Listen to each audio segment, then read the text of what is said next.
Bienvenidos al episodio número 8 de Un poco de todo, un podcast de Panda Podcast Network, en donde hablaremos de muchas cosas a la vez. Mi nombre es Andrés, así que sigan adelante.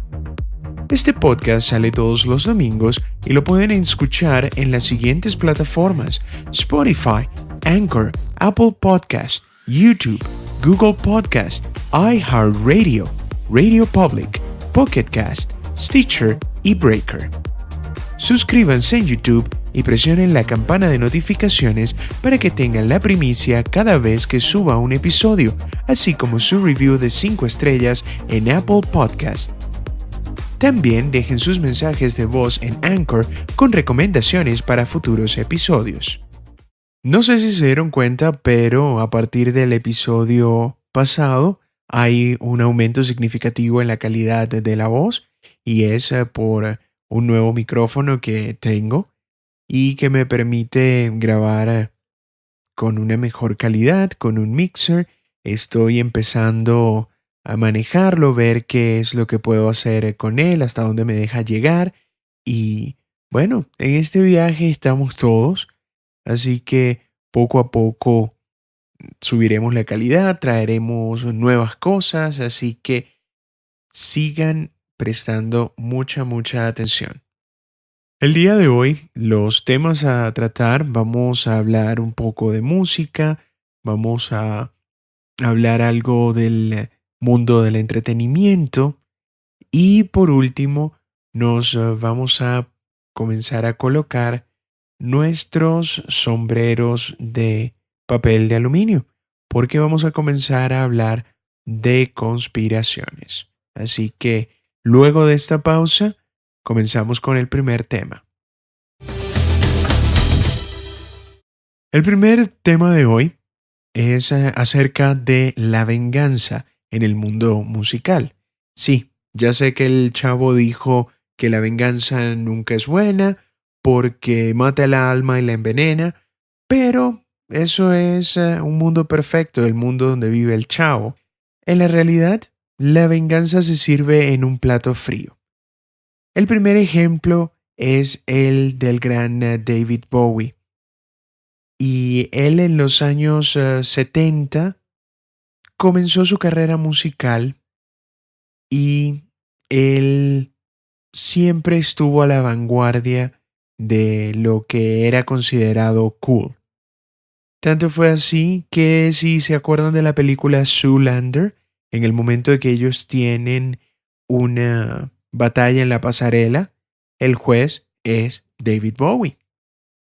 Entonces, David en los 70 pasando para los 80 era una persona un poco oscura, un tanto extraña, que hacía música experimental y obviamente intentaba darse a conocer, dar esta faceta de él como músico, y de repente salió siendo una superestrella del pop. Es como si agarramos una banda como Nine Inch Nails y de la noche a la mañana se convierte en Beyoncé. La mayoría de las personas creían que Bowie trató de venderse porque él quería dinero, pero también había una explicación un tanto más lógica. Sí, él quería el dinero, pero también quería vengarse de su anterior manager. Estamos hablando de Tony DeFries, el antiguo manager de Bowie, y sí, era una persona bastante pesada. En 1975, David se dio cuenta que él era el que estaba utilizando todo su dinero en salir en tour y hacer sus promociones, mientras que el manager únicamente recibía las ganancias. Entonces, lo que él quiso hacer es separarse de DeFries, pero se dio cuenta de un pequeño detalle. Por causa del contrato que había firmado, todavía tenía que darle a la compañía de DeFries el 50% de las regalías de todo lo que él hacía hasta septiembre de 1982. Si se acuerdan del podcast anterior donde comencé a hablar del mundo de la música, esta también es una de las consecuencias. Firmas con tu manager y a veces, ya sea por ignorancia o simplemente porque esas cosas no te importan, terminas firmando un pacto con el demonio. Entonces, cuando David se dio cuenta de esto, él pasó una semana encerrado en su ático y muchos dicen que allí se le vino esta gran idea. Entre 1976 y 1980, Bowie salió y puso al público la música más no comercial del mundo. Hizo cosas totalmente experimentales, sacó cosas que muy fanáticos de él podrían tolerar, porque realmente era una mezcla entre cosas instrumentales y realmente era un sinsentido, obviamente con toda la intención de hacer la menor cantidad de dinero posible para no tener que dársela a su antiguo manager. Y sí, llegó un punto que Jeffries escuchó uno de los discos que era Low y él esperaba que fuese un Space Oddity o Ziggy Stardust, dos de los grandes éxitos de Bowie, pero cuando lo escuchó se dio cuenta que obviamente era una basofia. Y lo que hizo fue sacar ese disco de ese contrato. Entre 1981 y 1982, Bowie simplemente se quedó en su casa tranquilo, no sacó ninguna canción, pero una pequeña excepción, Under Pressure, que la hizo con Queen. Y tal fue el ardor que tenía con su antiguo manager que dio todas sus regalías para Queen. Todo, absolutamente todo para que su antiguo manager no tuviese nada. Y como cuenta la leyenda, Under Pressure como que fue un hit, no sé, ustedes me dirán. Pero bueno, la parte bonita de esta historia es que tan pronto como este contrato con Jeffries se acabó, Bowie ya no tenía que darle la mitad de su plata, se fue al estudio y sacó el disco más pop que se pudo imaginar. Nada más y nada menos que Let's Dance. Vendió 10 millones de copias y lo catapultó a ser un multimillonario. Personalmente me gustaría imaginar que Bowie, justo cuando el reloj marcó 1 de octubre de 1982, se quitó todo el maquillaje y toda la parafernalia de su época glam, salió perfectamente vestido con un traje y dijo, manos a la obra. El segundo ejemplo es de otra banda, la cual se ha podido escuchar uno que otro tema, y es Led Zeppelin. Led Zeppelin, esta banda legendaria, cuando comenzó la década de 1970, salió disparada. Y el mundo no estaba preparado para Led Zeppelin.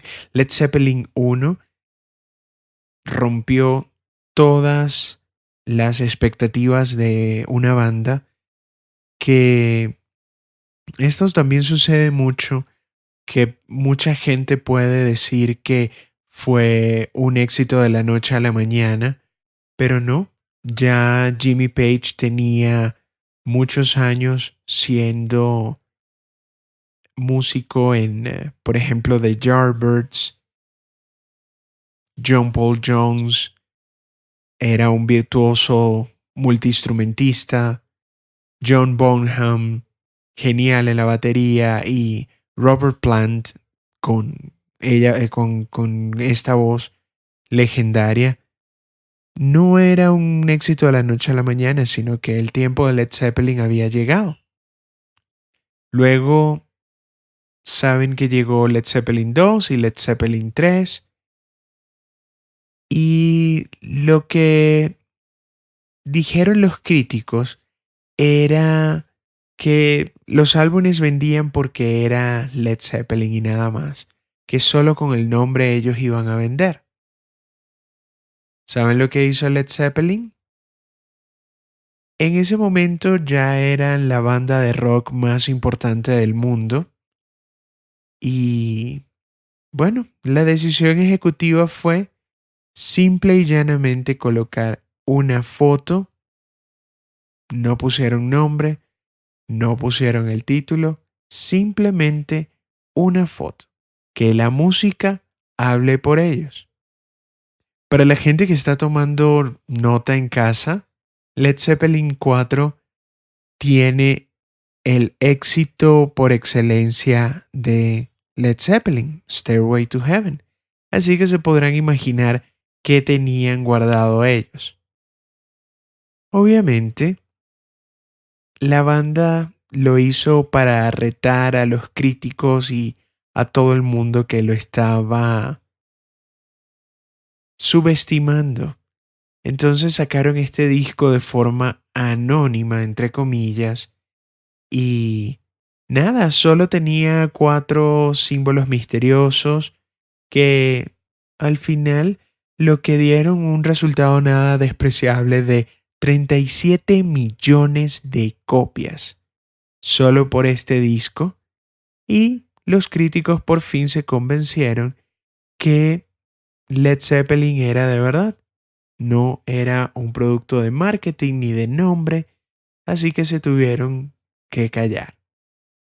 El último ejemplo es de otra banda de thrash metal, uno de los 4 grupos más importantes de este género musical, y fue una decisión que ellos quisieron tomar por uno de sus discos.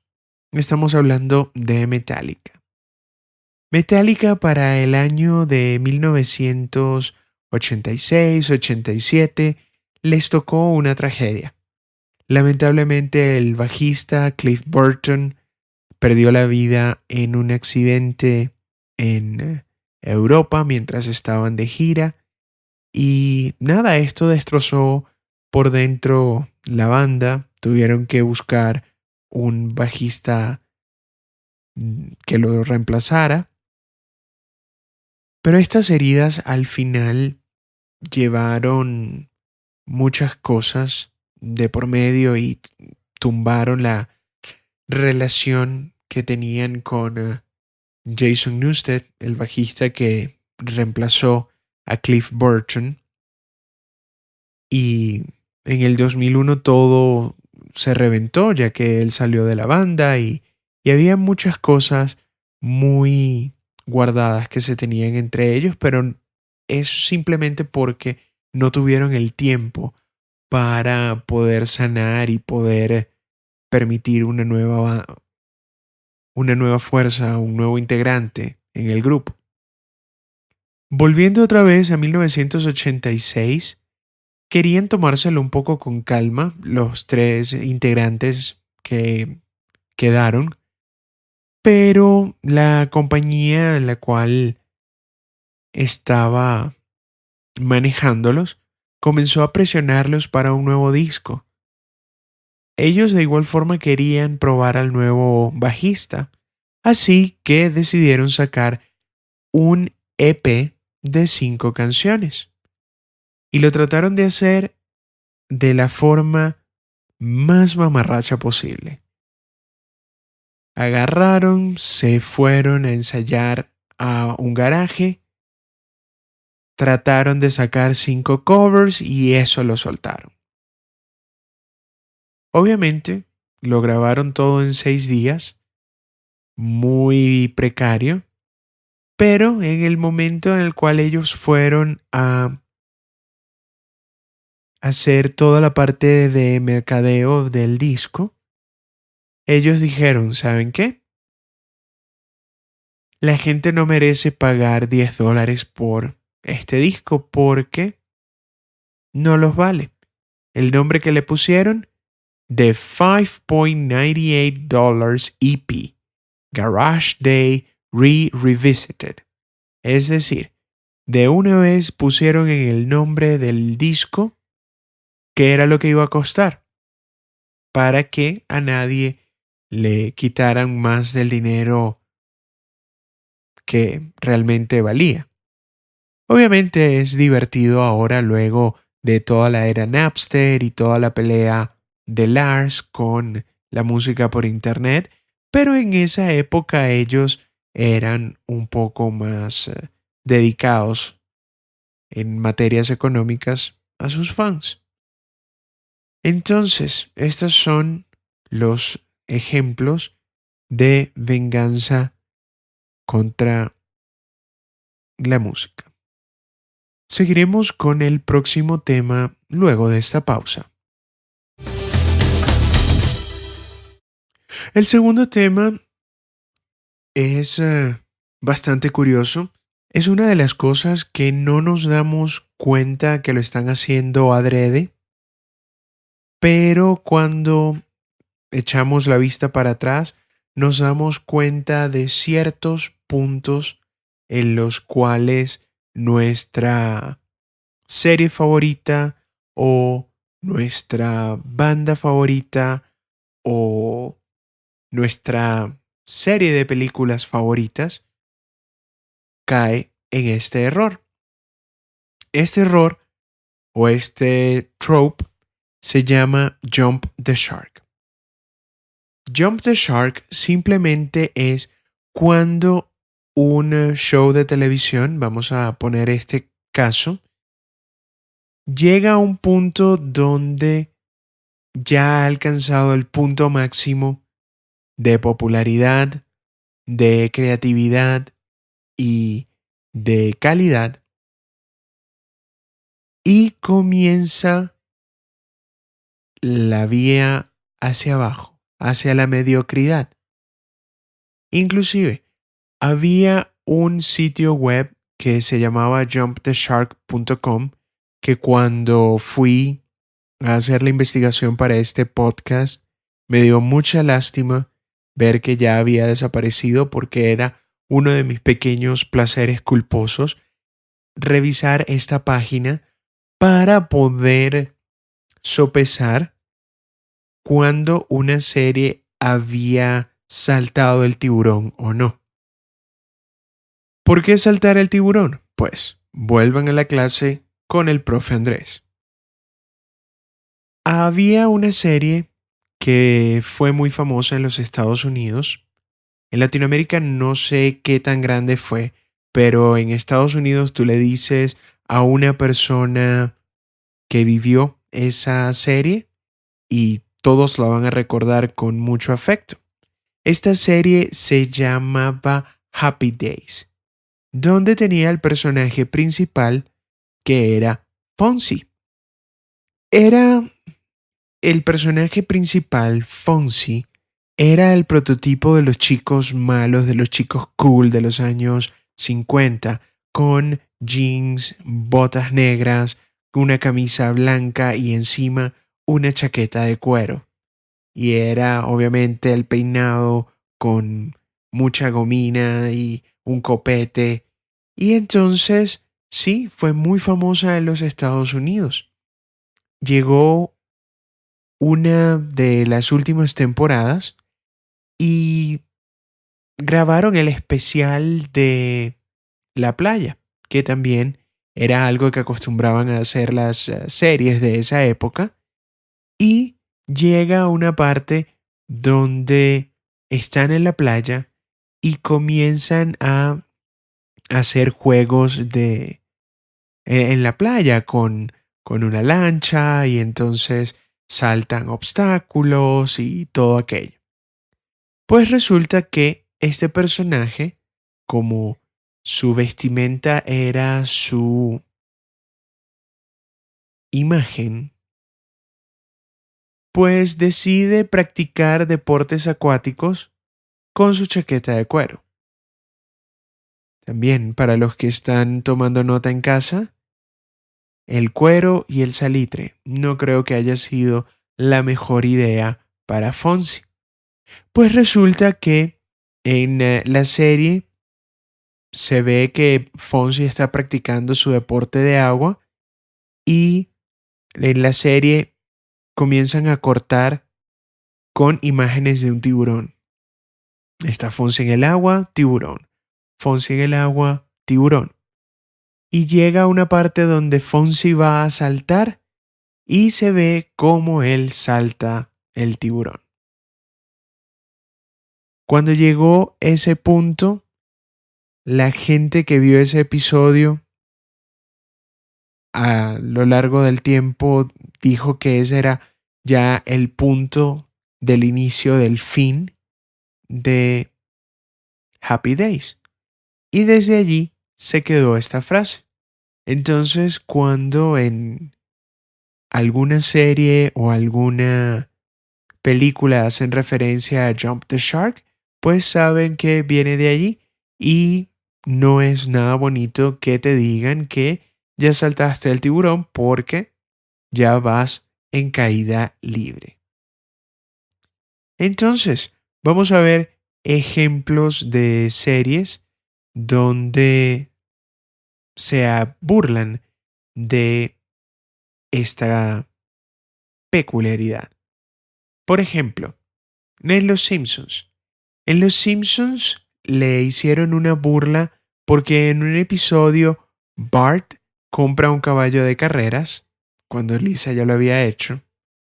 Lisa le vuelve a mencionar a Marge que tiene un problema de apuesta, que ya también nosotros sabíamos, y también tienen un cambio de guión todo loco donde se dan cuenta que los jockeys son duendes que están disfrazados, donde tienen un número musical indicando que ellos son malos y hasta sale el chico de la tienda de cómics con una camiseta que dice el peor episodio en la vida.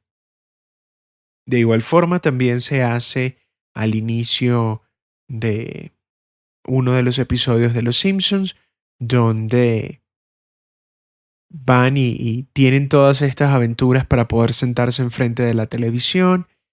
También hay uno de los programas, uno de los episodios donde hacen como la retrospectiva de los capítulos que ya han pasado y obviamente vuelven a burlarse.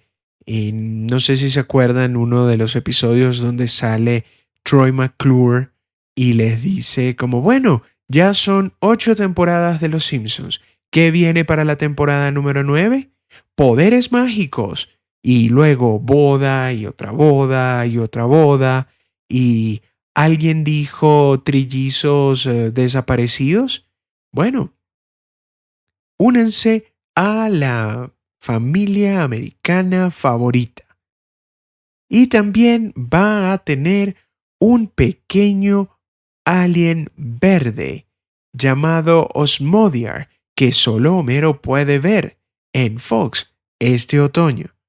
Obviamente también haciéndole referencia a Gazoo, el alien que salió en Los Picapiedras, y ese es el punto donde la mayoría de los fans dice que fue donde ya perdió toda la potencia que tenía los Picapiedras y ya ese era el punto donde los Picapiedras también saltaron el tiburón.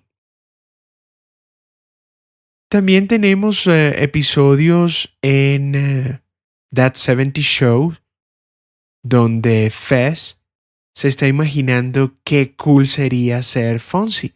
Porque sí, si era una serie basada en los años 50, el momento que salió al aire era en los 70, entonces más o menos es contemporáneo. Lo que pasa en That 70 Show, eso era lo que deberían estar viendo en ese momento. Entonces Fez se imagina qué cool sería ser The Fonzie y sueña despierto haciendo el salto original. Luego otro de sus amigos le comenta que ese fue el peor momento en la historia de la televisión y Fez confiesa que él dejó de ver el programa luego de esto. Obviamente, eso ahora es la perspectiva moderna de ese programa de televisión porque cuando salió en la televisión a la gente no le pareció tan malo. Pero como podemos ver, eso ya es algo que todo el mundo conoce. Y por último, hablando de otra de mis series favoritas, que ya lo había mencionado en algún otro episodio, en Arrested Development, ellos hicieron algo muy cool. En uno de los episodios hay un personaje que se llama Barry Zuckercorn, que nada más y nada menos es el gran Henry Winkler. ¿Quién es? Fonzie. Entonces, él, de Fonz, visita a Buster, uno de los personajes de Arrested Development. Lo va a visitar porque a él una foca se le come la mano por tratar de llevarle la contraria a su mamá. Entonces, en este episodio hay otra burla donde comienzan a colocarle una publicidad para Burger King y durante ese episodio se quejaron, no se quejaron, se metieron mucho con el hecho de colocar productos y vender mientras te están haciendo un show de televisión y en ese punto llega una parte donde el Fonzie tiene que saltar el tiburón. Entonces, sí, eso es parte de la cultura popular, parte de lo que se vivió y como eso hay muchísimos, muchísimos ejemplos. Realmente me hubiese encantado tener esa página jumptheshark.com para poder colocarla en los comentarios porque uno puede pasar horas y horas y horas tratando de averiguar o tratando de discutir cuándo fue el momento que tu serie favorita saltó el tiburón. Seguiremos con el último tema luego de esta pausa. Bueno, para el tercer tema, como ya se los había pedido al inicio del programa, quiero que hagan algo, comiencen a agarrar su papel de aluminio y vamos a hacernos un lindo sombrerito porque vamos a hablar de conspiraciones. ¿Sí? Conspiraciones. Conspiraciones que al final del día estaban en lo cierto. La primera de ellas, que me causó mucha curiosidad, es esta conspiración que dice que los personajes más poderosos del mundo se reúnen para hacer rituales extraños. La teoría de conspiración dice que un grupo de hombres ricos y poderosos controlan el mundo. Uno de estos grupos es el grupo de Bilderberg y es un grupo donde se reúnen y hacen rituales en frente de un búho de 30 pies de alto. Si se les hace familiar este nombre, se hizo famoso recientemente por Jeffrey Epstein, que no se suicidó. Entonces, este grupo, el cual incluye presidentes de los Estados Unidos, se reúnen una vez al año y comienzan a hacer estos rituales.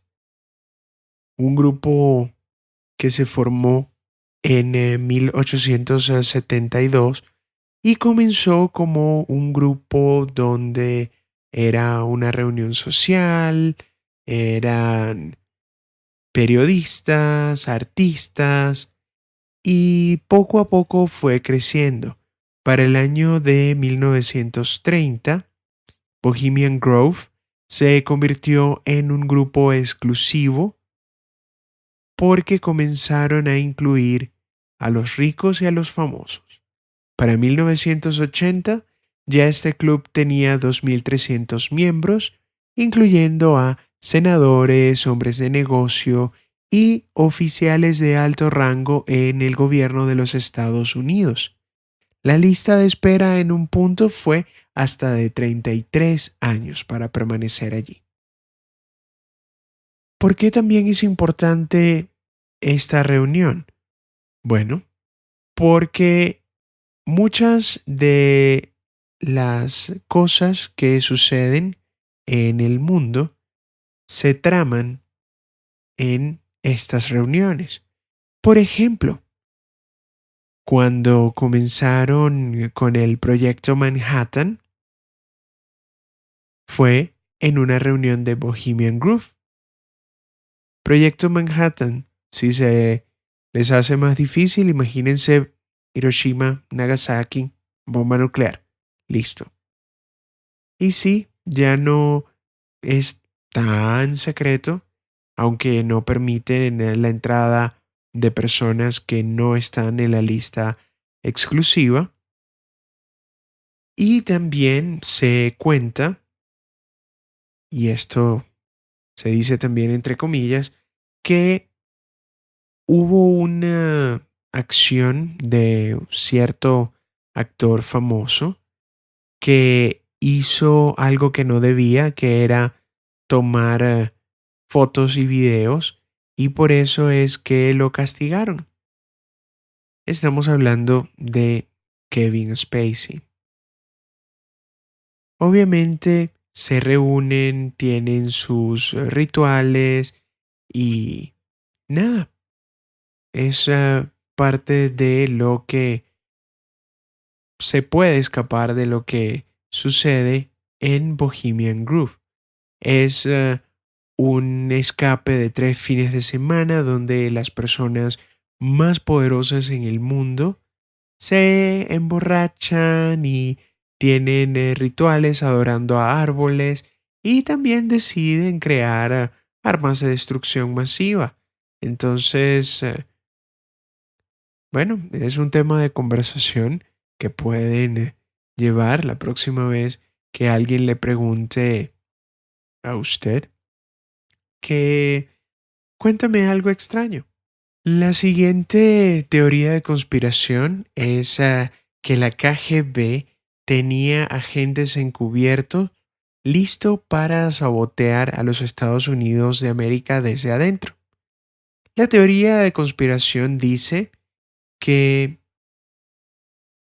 muchas personas pensaban que los soviéticos en ese momento tenían agentes ya metidos en los Estados Unidos y querían, por supuesto, tomar el control de este país. La realidad es que sí, habían planes de la KGB listos para sabotear la infraestructura de los Estados Unidos si en algún caso se hubiese dado una guerra y ya tenían a los agentes listos para hacerlo.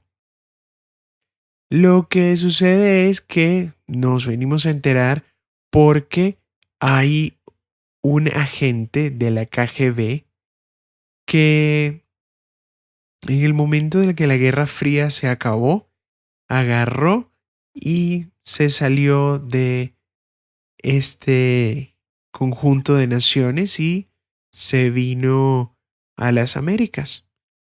Entonces este señor contaba que muchos de los equipos de la KGB estaban encubiertos en Canadá o en México para no levantar sospechas. Tenían ya planes para poder contrabandear armas en los Estados Unidos en las rutas que utilizaban los inmigrantes ilegales. Tenían también un libro de terrorismo, de cómo hacer explosivos y minas que pudiesen hacerle daño a los Estados Unidos. Los objetivos no solo incluían bases militares, pero también incluían las líneas y tuberías de petróleo y de gas, las plantas eléctricas, así como también los acueductos. Uno de los planes de la KGB también incluía volar una estructura eléctrica estratégica en el río Delaware, el cual pudo haberle cortado todo el servicio eléctrico al estado de Nueva York. Entonces, sí, esta teoría es una realidad. La última teoría de la conspiración es que las grandes compañías farmacéuticas a conciencia hacen que sus pacientes se queden enfermos para recibir las ganancias. La teoría de la conspiración indica que sí, las grandes farmacéuticas son una maquinaria malvada que enferman a la gente para beneficio propio. En realidad sí, esto es cierto, pero solo una parte de este enunciado. Porque, vamos a ser honestos, hay otra parte de este enunciado que ya nosotros damos por sentado que es real. Entonces, en 1980, en esa década, una compañía farmacéutica alemana, Bayer, descubrió que uno de sus productos, un medicamento para la coagulación de la sangre, diseñada específicamente para los hemofílicos, tenía una alta probabilidad de transmitirle el VIH a las personas que lo usaban. Entonces, ¿qué hicieron? Inmediatamente descontinuaron este medicamento y lo que hicieron fue utilizar una alternativa más segura. Sin embargo, esto los dejó a ellos con un problema. ¿Qué hacer con todo este producto viejo y peligroso? Pues ellos podían pensar que podían destruirlo o guardarlo para siempre, pero eso realmente les haría perder ganancias. Y no queremos hacer que nuestros accionistas se enojen, ¿verdad? Pues entonces la solución que ellos se inventaron fue simple. Sin dudarlo, Bayer comenzó a vender ese medicamento que estaba defectuoso, solo que lo hicieron en lugares donde nadie había escuchado ese error, es decir, América Latina y Asia. El nuevo producto más seguro sí estaba siendo vendido en lugares como Estados Unidos y Europa. Entonces, el resultado de toda esta desgracia es que al menos 100 personas en Taiwán y Hong Kong contrayeron el VIH. No nos extrañemos que hay muchos más casos porque esta droga también fue vendida en Malasia, Singapur, Indonesia, Japón y Argentina por un año completo antes de que alguien los parase. Cuando los documentos salieron a la luz en el 2003, Bayer se rehusó a admitir culpa y, por supuesto, se descubrieron aproximadamente 15 años de muchas demandas por causa de este medicamento fallido. Y también perdieron unos 600 millones de dólares porque ellos y las otras compañías que estaban involucradas en esta gran idea tuvieron que comenzar a pagarla como compensación a las víctimas. El segmento que estoy viene luego de esta última pausa. ¿En qué estoy? Estoy viendo el desenlace de la historia increíble de los Astros de Houston y cómo ellos hicieron trampa para poder ganar el campeonato de 2017. Esto fue algo que comenzó justo después de la Serie Mundial en el mes de octubre que terminó, y en noviembre comenzó a salir un artículo en la página de Athletic donde indicaba que los Astros de Houston hacían trampa. Tenían una cámara en un punto del estadio que apuntaba directamente al catcher, y en un televisor en una parte del dugout había una persona que rompía el código de las señas y tenía al lado un bote de basura. Cada vez que venía un lanzamiento en específico, se escuchaban estos golpes en el bote de basura. Se sigue la investigación ya que explotó por las redes y la Liga de las Mayores no tuvo otro remedio que investigar, y se dieron cuenta que sí, que en todo el 2017 ellos hicieron esa trampa. En el béisbol, sí, hay una parte donde tú tienes la posibilidad de robarte las señas si es parte del juego, pero es más que todo entre los jugadores y los técnicos que siempre están viendo qué es lo que está pasando, y hasta ese punto es válido. Pero en el momento de usar la tecnología en tu estadio, ya tú tienes una ventaja competitiva que el otro equipo no tiene, porque obviamente no van a ser tontos y decirle, mira, tú el visitante, nosotros estamos usando eso, ustedes también utilícenlo y entre nosotros nos robamos las señas. Obviamente con esa ventaja competitiva vas a ser mucho más exitoso. Lo que me parece curioso como fan de los Yankees es que esto trajo como consecuencia que esta semana despidieran tanto al manager de los Astros, de los Boston Red Sox y también de los Mets de Nueva York, porque todos estos tres personajes estaban involucrados en esta trampa. Sí, como fanático de los Yankees, me alegro que los hayan agarrado. Me alegro que los hayan suspendido por un año, aunque a mí me hubiese gustado una sanción un poco más fuerte, porque al final uno va a pensar, bueno, si hago trampa y gano el campeonato, que me suspendan un año, pues, ¿a quién le importa? Así que, nada, esperemos a ver qué es lo que está por suceder, y si algo más aparece, me encargaré de comentárselos a ustedes, ya que es algo que es bastante apasionante. Bueno, este es todo el tiempo que tenemos por el día de hoy, así que los invito a suscribirse al podcast en su plataforma preferida para que tengan la notificación apenas el episodio suba a la web. Esto fue un poco de todo y hasta la próxima.